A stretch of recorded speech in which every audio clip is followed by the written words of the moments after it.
வணக்கம் ஃப்ரெண்ட்ஸ். இன்னைக்கு நம்ம ஒரு சுவாரஸ்யமான கதை தான் பார்க்க போறோம். இந்த கதையில ஒரு மன்னன், ஒரு போலி சாமியார், ஒரு ஏழை பிச்சைக்காரனும் இருக்காங்க.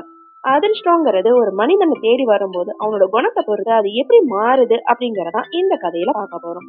அதோட நேர்மைக்கும் பேராசைக்கும் இடையில நடக்கிற ஒரு சுவாரஸ்யமான போராட்டத்தையும் பார்க்க போறோம்.